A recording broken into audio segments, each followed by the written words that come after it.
Hi hello నమస్తే friends, ఎట్లా ఉన్నారు అందరూ? ఆల్ రైట్, మళ్ళీ ఒక అమేజింగ్ టాపిక్తో మేము ముందుకు వచ్చినాయి ఇవాళ. సో ఇది కొంచెం సోషలైజింగ్గా ఉండే topic, socializing or social based topic అన్నమాట. ఓకే, ఇన్ఫ్లుయెన్షియల్ ఆర్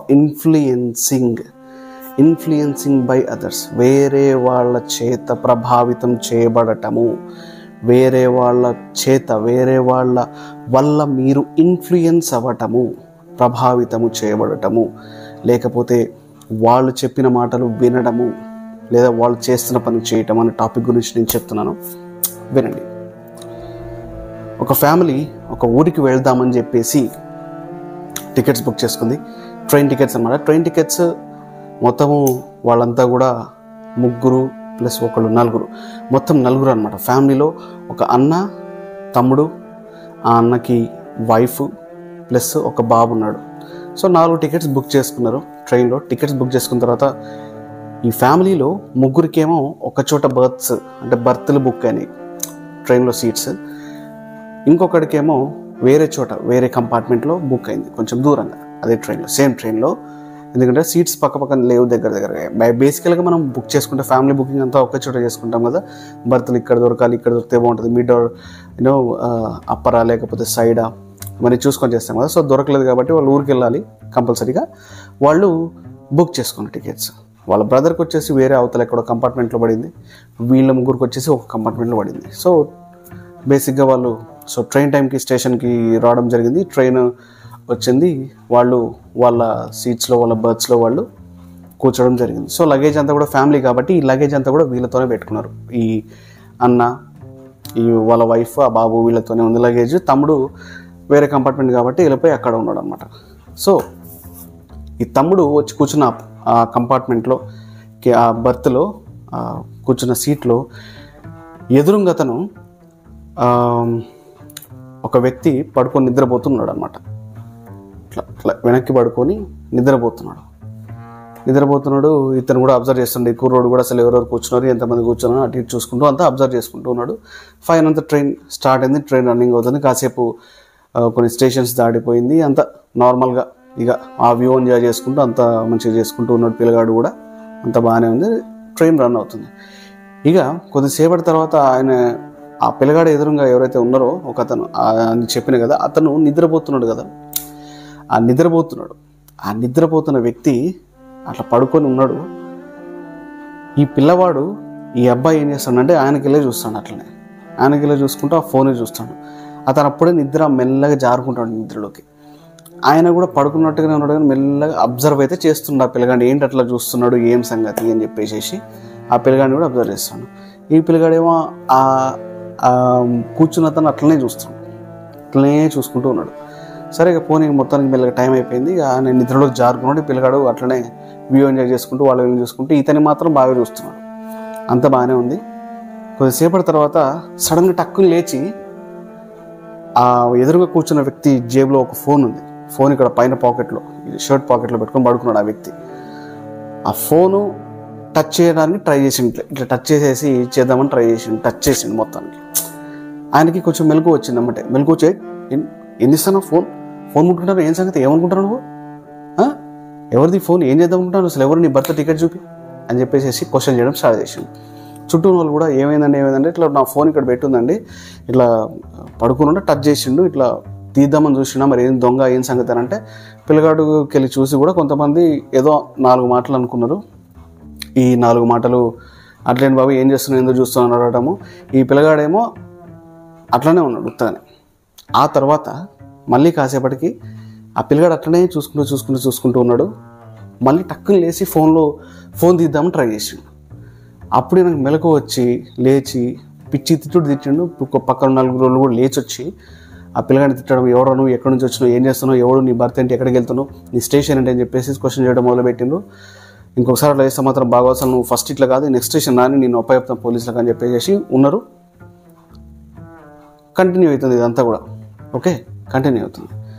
మళ్ళీ వాడిని నిద్రలో జారుకునేసరికి వీడు లేద్దామని మళ్ళీ లేచి ఆ ఫోన్ తీద్దామని మళ్ళీ ట్రై చేసేసరికి ఆ ముసలాయన పడుకున్నాడు, కానీ మొత్తానికైతే అది తీద్దాం అనుకున్న టైంకి చైర్ పెట్టి ఆపిండు.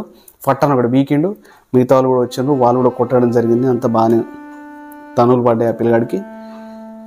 ఆ పిల్లగాడు కొట్టిన తర్వాత అడుగుతున్నారు, ఏంటి నువ్వెవరు ఏంటినా, గొడవలు అంతా గందరగోళం ఉన్నది, బాగా చికాకు ఉన్నది. ఆ పిల్లగాడికి మాటలు రావు, అంటున్నాడు. అట్లా అంటాడు.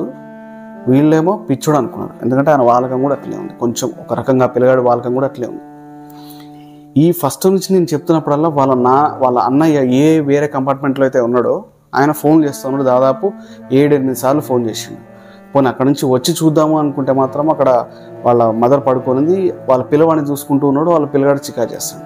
సరే ఇంతసేపు ఎత్తట్లేదని చెప్పేసి వాళ్ళ వైఫ్కి ఇన్ఫార్మ్ చేసి వాళ్ళ అన్నయ్య మొత్తానికి కపాన్ని పెట్టుకొచ్చి చూసరికి వాళ్ళ తమ్ముడు మొత్తం కొంచెం దెబ్బలు తిన్నట్టుగా, వాళ్ళందరి మీద పడి అరుస్తున్నట్టుగా చూడటం గమనించి వచ్చి దగ్గరకు వచ్చి అందరిని పక్క జరిపి ఏమైందంటే, ఈ పిల్లగాడు చూడండి ఇట్లా చేసిండు, ఫోన్ దిగిపోతాడు, ఫోన్ దొంగతనం చేద్దాం అనుకున్నాడా, ఏం సంగతి అని కొట్టబోతున్నాం, మేము తన్నబోతున్నాము, అప్ప చెప్దామని చూస్తున్నాం. అంటే సార్ ఆగండి సార్, ఆ పిల్లగాడికి మాటలు రావు.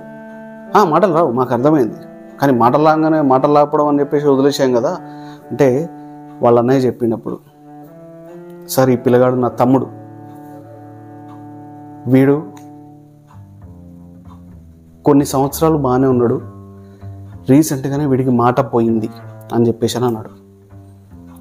సరే ఏమైంది అని అడిగితే, నా తమ్ముడు బేసికల్గా డాక్టర్ సార్, ఎంబీబీఎస్ చదివిండు. తర్వాత ఒక చిన్న యాక్సిడెంట్ అయ్యి ఆ యాక్సిడెంట్లో కొంచెము తలకి దెబ్బలు తగిలి, ఒకలాంటి బాడీ మీద కొన్ని దెబ్బలు తగిలి, ఆ దెబ్బల వల్ల కూడా అతని వాయిస్ వోకల్ కార్డ్స్ అనేవి కొంచెం డిస్టర్బ్ అయ్యి మాట సరిగ్గా రాదు, ఒక్కొక్కసారి వస్తుంది ఒక్కొక్కసారి రాదు సార్ అని చెప్పిండు. సో మెంటల్గా బాగాలేడు, ఫిజికల్గా కూడా బాగాలేడని చెప్పి వాళ్ళ అన్న చెప్పిండు. ఓ అవునా ఇట్లయినా, మరి అలాంటప్పుడు పక్కన ఉండాలి కదా, తమ్ముని తీసుకెళ్తున్నప్పుడు ఇట్లా సిచ్యువేషన్ ఉన్నప్పుడు పక్కన ఉండాలి అంటే, లేదు సార్ మాకు ఒకే కంపార్ట్మెంట్లో బుక్ కావాలి టికెట్స్, ఒకటే దాంట్లో అయ్యి ఉంటే మేమందరం ఉండేవాళ్ళము, మా తమ్ముడు ఇక్కడ ఉన్నాడు, మేమేమో వేరే కంపార్ట్మెంట్లో ఉన్నాము, సో అందుకే అట్లా అయింది సార్ అని చెప్పేసి వాళ్ళ అన్న ఎక్స్ప్లెయిన్ చేస్తాడు థింగ్స్ అని. He's explaining all the things. సరే ఇదంతా పక్కా పెట్టండి, అసలు ఫోన్ ఎందుకు ముట్టుకుందాం అనుకోండి, మీరు కూడా ఒకసారి చెప్పండి, ఫోన్ తీద్దామంటే చేసినానంటే వీళ్ళ తమ్ముడితోని, అరే ఏంటిది ఫోన్ తీస్తానమాట, ఏం చేసి ఏం సంగతి, నువ్వు ఆ ఫోన్ తీద్దాం అనుకున్నావా, నీకు లేదా ఫోన్ చూడు, 10 సార్లు 20 సార్లు ఫోన్ చేసి నీకు ఒక్కసారి కూడా ఫోన్ ఎత్తలేదు, నువ్వు ఏం సంగతి, పైగా అందరితో దెబ్బలు తిన్నావు, ఫోన్ తీద్దామని చూసినాను, బుద్ధుందా నీకు అని చెప్పేసి అంటే వాళ్ళ తమ్ముడు సైకిల్ చేసుకుంటూ ఎక్స్ప్లెయిన్ చేస్తుండు వాళ్ళ అన్నకి, ఇది ఫోన్ అని, అదని ఇదని కొంచెం జెస్చర్స్, హ్యాండ్ జెస్చర్స్ ఇచ్చుకుంటూ, ఇట్లా మూమెంట్స్ ఇచ్చుకుంటూ, అదనుకుంటూ ఇదనుకుంటూ మొత్తానికి ఎక్స్ప్లెయిన్ చేసిండు. అప్పుడు వాళ్ళన్న రియలైజ్ అయ్యిండు, వాళ్ళ తమ్ముడు చెప్పిన లాంగ్వేజ్ ఆయనకు అర్థమవుతుంది కాబట్టి రియలైజ్ అయ్యి, అయ్యా అమ్మ సారీ, మా తమ్ముడు ఫోన్ కొట్టేయాలని, ఫోన్ దొబ్బేయాలని చేయలేదండి, ఆ పడుకున్న వ్యక్తి ఏజ్డ్ పర్సన్, ఫోన్ ఈ పాకెట్లో పెట్టుకొని పడుకున్నాడు కదా, ఆ ఫోను హీట్ ప్లస్ దానికి వచ్చే రేడియేషన్ ద్వారా అతనికి ఏమన్నా అవుతుందేమోనని, ఆ రేడియేషన్తో క్యాన్సర్ వచ్చే ప్రమాదం ఉంటుందని, ఆ రేడియేషన్ ద్వారా ప్రాబ్లం అవుతుందని బాడీలో, పైగా లెఫ్ట్ పాకెట్లో పెట్టుకొని పడుకున్నాడు కాబట్టి అది హార్ట్కి దగ్గరగా, హార్ట్కి టచ్ చేసే విధంగా ఉంది కాబట్టి అది మంచిది కాదు కాబట్టి, పైగా ఏజ్డ్ కాబట్టి ఎట్లాంటి కాంప్లికేషన్ అయినా వస్తుందేమోనని చెప్పి ఆ ఫోన్ ఇట్లా తీద్దామని ట్రై చేసిండంట సార్ అని చెప్పిండనమాట. అది చెప్పగానే అందరూ కూడా షాక్ అయ్యి ఒకేసారి కళ్ళల్లో నీళ్లు పెట్టుకోవడం జరిగింది.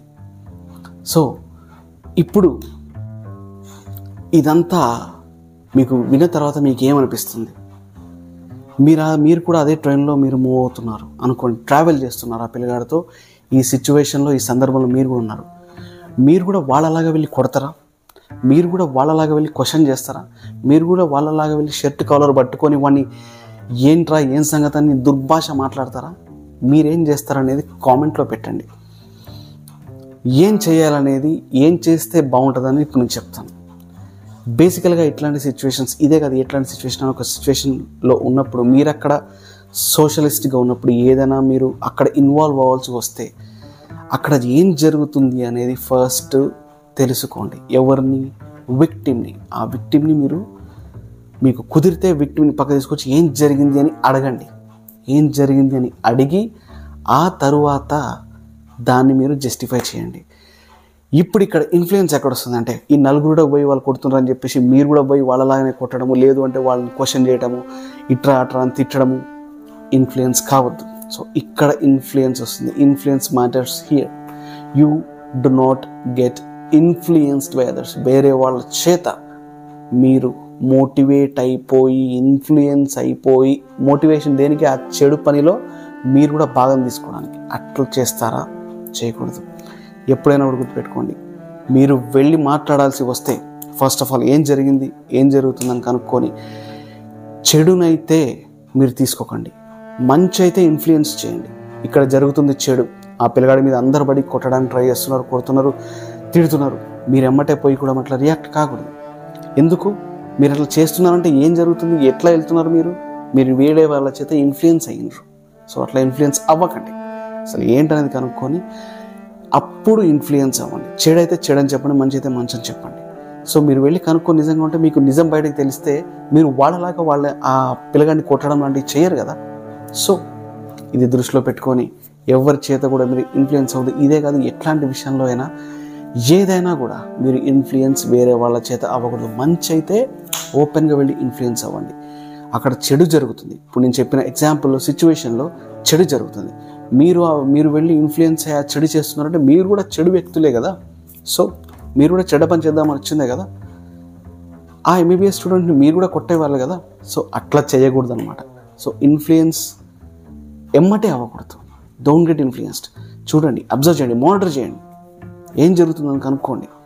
అక్కడ మీరు డిసైడ్ చేసుకోండి ఎవరెవరిని ఏం అడగాలి. ఆ తర్వాత మీరు ఇన్వాల్వ్ అవ్వండి. లేదు ఇదంతా ఎందుకంటే అసలు ఆ సిచ్యువేషన్లోకి వెళ్ళకండి. Don't get in to those discussions or anything. మీరు పక్క నుండి చూడండి.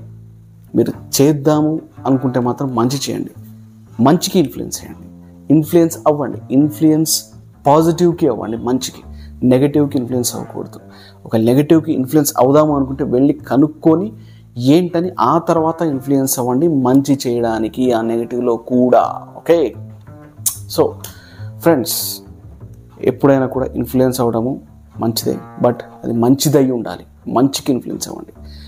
మీరు వెళ్ళి ఇదంతా కూడా, ఒకవేళ మీరు అక్కడ నిజంగానే ఉండి అక్కడికి వెళ్ళి అందరంతా ఆగండి, ఒకసారి ఈ అబ్బాయి ఏంటో కనుక్కుందాం అని చెప్పి ఒక మాట మీరంటే ఆ నెగటివ్లో మీరు మళ్ళీ పాజిటివ్ స్పార్క్ ఇచ్చినట్టు, వాళ్ళందరినీ మీరు ఛాలెంజ్ చేసినట్టు. మీరు ఇన్ఫ్లుయెన్స్ అవ్వకుండా నేను ఛాలెంజ్ చేస్తున్న సిచ్యువేషన్, ఆగండి, అసలు ఏంటో కనుక్కుందాం, పిల్లగాడిని మంచిగా అడుగుదాం, ఏంటో అని కనుక్కుందాం అని చెప్పి నువ్వు మిగతా వాళ్ళని ఇన్ఫ్లుయెన్స్ చేస్తే వాళ్ళు ఆగుతారు. సో వాళ్ళు నిన్ను ఇన్ఫ్లుయెన్స్ చేసి నువ్వు వాళ్ళ దాంట్లో పడితే అది నెగటివ్ అవుతుంది, ఎందుకంటే అక్కడ చెడు సందర్భం కాబట్టి. నువ్వు వెళ్ళి వాళ్ళకి ఎక్స్ప్లెయిన్ చేసి వాళ్ళు నీ ద్వారా ఇన్ఫ్లుయెన్స్ అవుతే నువ్వు మంచి చేస్తున్నావు కాబట్టి 10 మందికి కూడా మంచి చేసిన వాడి అవుతావు, వాళ్ళకి రియలైజేషన్ తెప్పించిన వాడి అవుతావు. సో ఫ్రెండ్, గుర్తుపెట్టుకో, ఎట్లాంటి సిచ్యువేషన్స్ వచ్చినా జస్ట్ కొంచెం ఆగి థింక్ చేసి ఇన్ఫ్లుయెన్స్ అవ్వాలా వద్దా అనేది డెసిషన్ తీసుకొని ఆ తరువాత దాంట్లో ఇన్వాల్వ్ అవ్వు. ఓకే. ఆల్రైట్ ఫ్రెండ్స్, మీకు మంచి టాపికే నేను చెప్పినా అని బిలీవ్ చేస్తున్నాను. Thank you for all your support. So ఇంకా ఫర్దర్గా ఫ్యూచర్లో ఇంకా కొంచెం ఇంకా ఎపిసోడ్స్ చేస్తాను, ఇంకా మంచి టాపిక్స్తో మీ ముందుకు వస్తాను. మీకు ఈ వీడియోస్ నిజంగా నచ్చినట్టయితే మీరు ఒక కమెంట్ పెట్టండి. మీరు ఎట్లాంటి విషయాల్లో ఇన్ఫ్లుయెన్స్ అయినారు, ఏం చేద్దాం అనుకున్నారు అనేది ఏదైనా మీ లైఫ్లో జరిగి ఉంటే అది ఒకసారి పెట్టండి ఆ కమెంట్లో. చూస్తాను, అది చూసి నేను కూడా ఇన్ఫ్లుయెన్స్ అవుతాను. ఓకే, నేను కూడా అది చేసి ఇన్ఫ్లుయెన్స్ అవుతాను. అందులో పాజిటివ్ ఉంటే పాజిటివ్ తీసుకుంటాను, నెగిటివ్ ఉంటే నెగిటివ్ తీసుకుంటాను. కానీ ఫ్రెండ్స్, గుర్తుపెట్టుకోండి, influence is good only when it is positive. నెగిటివ్కి ఇన్ఫ్లుయెన్స్ అవ్వకండి, పాజిటివ్కి ఇన్ఫ్లుయెన్స్ అవ్వండి. నెగటివ్ని కొట్టడానికి మీ పాజిటివ్ ఇన్ఫ్లుయెన్స్ని ఇన్ఫ్లుయెన్షియల్గా దాన్ని మార్చి మీరు వాళ్ళని చేంజ్ చేయడానికి ట్రై చేయండి. Alright friends, signing off for today, Santosh Kumar, సరే.